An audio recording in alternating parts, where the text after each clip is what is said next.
It's no secret the last few years have been especially difficult for law enforcement officers. In the wake of George Floyd, our men and women in blue have received an unprecedented level of hate and shockingly unfair coverage and treatment by those in office and in the media who have never, nor would ever, put on that badge and uniform to protect and serve. Are there bad apples in the police force? Absolutely, just as there are bad doctors, bad nurses, bad teachers, bad parents, and bad kids. But to lump the nearly 1 million sworn peace officers with that very small batch of bad actors is not only unfair, it's supremely dangerous. To those who think, or worse, have been conditioned and trained to think law enforcement officers enter that line of work to get out their pent-up racism, are you that dumb and delusional? Our officers make on average roughly $60,000 per year. They work horrible hours, weekends, holidays, late nights, and early mornings. They miss special moments with their friends and family so that we can be safe while we enjoy ours. They put their lives on the line each and every single day, never knowing what day could be the day they don't return home to their loved ones at night. And while all lives are precious, and certainly what happened to Tyree Nichols and others is pure tragedy, you know their names. Yet most Americans, even ardent supporters of law enforcement, can't name a single officer ambushed, gunned down, or senselessly murdered in the line of duty. They don't get the black squares or the months of rioting on their behalf. They barely get a passing headline. And in these last few years, they've been completely thrown under the bus by those who lack the courage to ever walk in their boots. They've been demonized, demoralized, defunded, degraded, and undermined by their fellow Americans, most of them for zero reason with zero cause whatsoever behind the color and badge they wear. So to those officers and their families who must now brace for yet another wave of attacks, degradation, and demonization, please know we the people still have your backs. We know that you don't stand for the actions of bad officers, and we know that those bad officers only make your jobs that more difficult and dangerous. We know you weep right alongside the families of victims like Tyree Nichols. We know the sacrifices you make and the love you have for people of all races, religions, and creeds. Do not let the loud yet vicious and vocal minority who hate you or think they do distract you from your mission, your calling, your good, and your honorable work. God bless the thin blue line and those who hold it and hold it honorably. When AG Merrick Garland recused himself from the Biden classified garage/closet document situation, he appointed special counsel Robert Hur, a Trump appointee that at face value seemed A-OK. Not so fast. There's more than meets the eye here, or should I say her. Hur blocked congressional subpoenas for the Russiagate investigation and argued against the release of the Nunes memo. Hur has a history of protecting the anti-Trump FBI. So is the swamp on full display yet again? My next guest thinks so, and he's got the facts and the receipts to back it up. Joining me now is Chief of Staff to the acting United States Secretary of Defense under President Trump, Kash Patel. So I'm sure that you've been watching everything going on in the last several weeks and probably not shocked by the Biden classified situation. But I want to go into this Robert Hur fella here because everybody on the left says, hey, listen, this should be fine with you guys. This is your guy, Merrick Garland. He wants to be impartial. We should be so happy with this, and we're going to finally get transparency. Is that so? Unlikely, but it's great to be with you, Tomi, here in Nashville. Thanks so much for having me. Look, as a former federal prosecutor and the guy that knows the DOJ inside and out, Robert Hur is one of the worst that they could have put forward, but they did it intentionally. It's like when they picked Mueller. The special counsels serve a purpose on paper when there's an actual conflict like here. But what they do, instead of actually utilizing special counsels who can prosecute, they do ones that can cover up. I'll give you one example. Robert Hur was the number 3 attorney in the Trump administration at DOJ under Rod Rosenstein. He and Rod Rosenstein literally sent out and authorized subpoenas against me while I was running the Russiagate investigation for Devin Nunes. Didn't tell anyone, issued subpoenas for my phone records, banking information, cell phone, emails, and everything while I was a senior staffer on the Hill. Just imagine if a Democratic senior staffer had been subpoenaed. And we only know about that because Google told me 3 weeks ago. They have a 5-year time limit, so no one knew. Wow. And there were 10 other people subpoenaed, and we don't know whether they sent it to Verizon or whether they got congressional emails, but they had to be signed off on specifically by Robert Hur, who, as you said, was blocking the release of Russiagate information. So there's a lot here, and we talk about the FBI, the DOJ, we talk about the swamp, we talk about the unfair treatment. These classified documents, you know, for a couple of weeks there was a lot of heat on Biden, and then it pretty much fizzled out and that everyone was saying, well, Pence had classified documents, Trump had classified documents, everybody has classified documents. Okay, and it seems like a lot of it really has been kind of covered up. People aren't as fired up about it anymore. But I want to know here, it feels like this was very timed. Like it was very calculated. Obviously, they knew about him before the election. They shut up. We know why. But then they didn't talk about the second batch that they found. Then they find more. I mean, it's reckless. It's careless. But it all feels very, very calculated. I think you're onto something, and it's something that almost no one's talking about. There are no coincidences in government. And as I call it, by these government gangsters at DOJ, at FBI, at Intel, they don't just decide one morning, okay, now we're going to release everything. And the Hunter Biden laptop and the Biden classified document scandal, I believe, are intertwined. But there's no way, being the former deputy director of national intelligence, there's no way the librarians at NARA woke up one morning and said, oh, hey, Joe, you have overdue classified books. Please return them. That's not how Intel operates. That's not how law enforcement operates. And we now have direct empirical proof. Hunter Biden's laptop had an actual memorandum he created from classified information that he could only have gotten from the documents Joe Biden took on the Ukraine.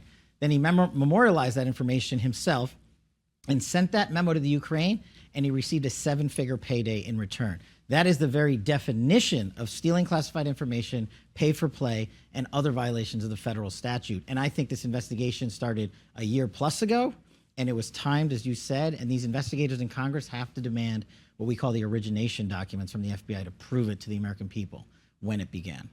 So maybe I'm a little naive here, but when you say they have to demand and there is origination documents, that all sounds good. But as somebody who's just watched this play out after a number of years, it feels like, are we ever really going to get it, though? Because it seems like the entire system is so rigged against the conservative movement, against Trump, against truth, really, that even though we've got House Republicans, now we've got Jim Jordan and others that I think are really wanting to tackle this issue, it just feels like there's never really going to be true fairness.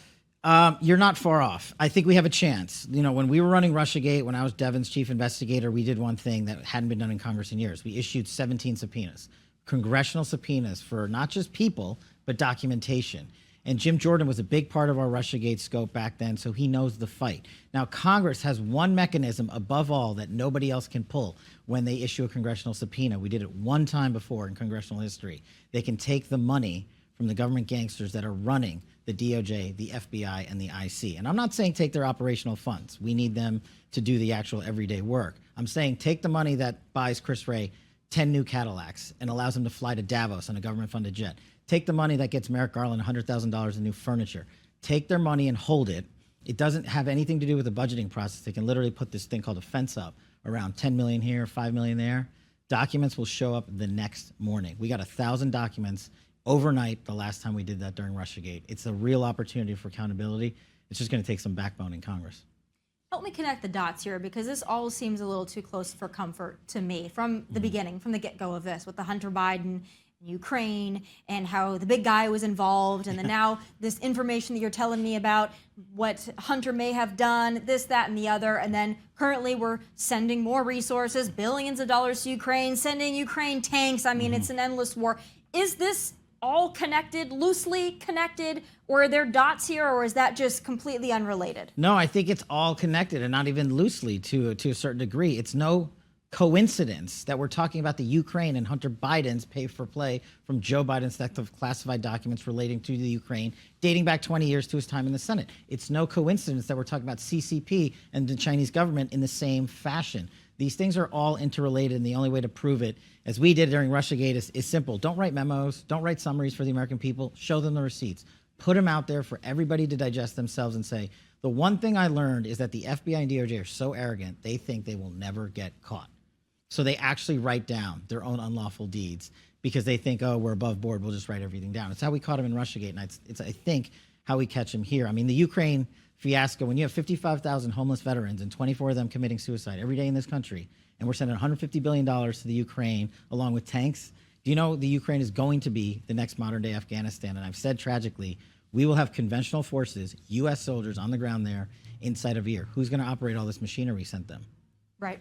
Well, that's something that I've been very passionate about as well. I don't trust Zelensky. I've said it on numerous programs. I don't trust Zelensky. I would like to see some kind of an audit of where we're sending this money and how much of it and where it's going and how he's managing it, because like I said, I don't trust him. Anybody that wants that much attention, that shows up to speak to a joint session of Congress wearing a tracksuit, I don't trust you.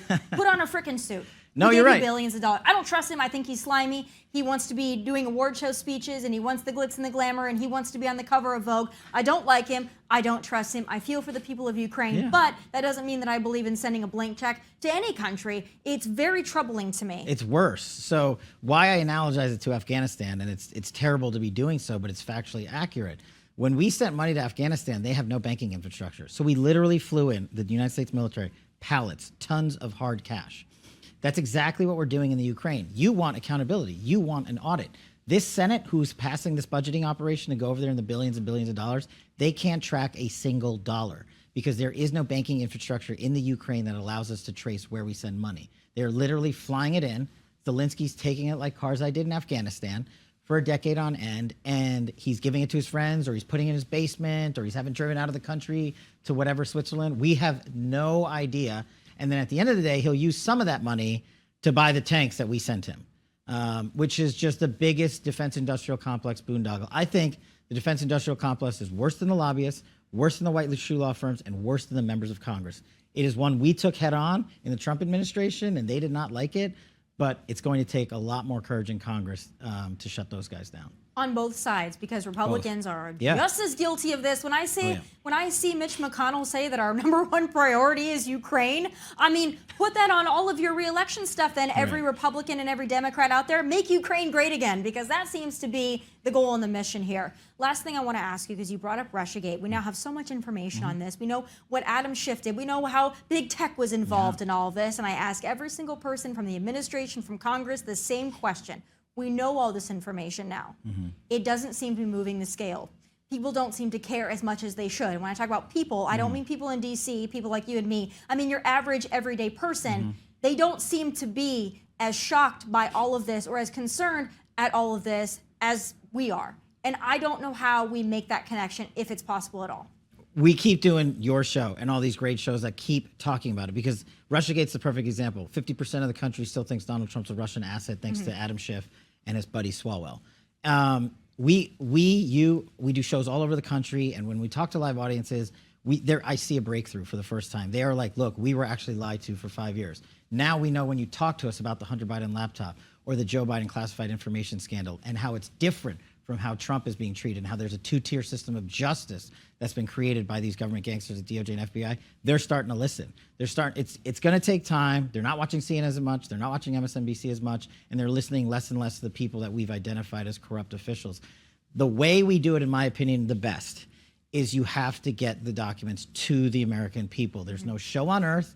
There's no theater in the world. There's no politician in the world that can just say, here's what happened, believe us. The American people now have gotten to the point where we have been lied to. You have to now show us. And so the government has to start, again, these agencies and departments need to start working for the American people and not having been hijacked to service their own egos. So I think if we get some documents, that's why I say Congress, don't do 1,000 things. This isn't a shotgun approach. Give me like 3 investigations, DOJ, FBI, Fauci, and the border. Do 3 things well. And if you do that, you will win waves of people in the middle that never used to think they were conservative and might find themselves being so. I hope you're right about that. We're going to do everything that we can. The American people should all care about being lied to. No matter how they identify politically or otherwise, they should care. But thanks for everything that you're doing, and more eyes to see how much we send over to Ukraine, because I'm sure it's like a little ticker. Every day we just send a little more, and quite frankly, it really pisses me off. So thank you so much for all that information. All right, and you have a book as well. We have a book plug for you. Government Gangsters, you said it so many times. What a wonderful title. Exposes the deep state government corruption. Pre-sale now, out in June. This is going to be a good one. Thanks so much. Appreciate it. Thank you so much for being in Nash Vegas. Welcome back anytime.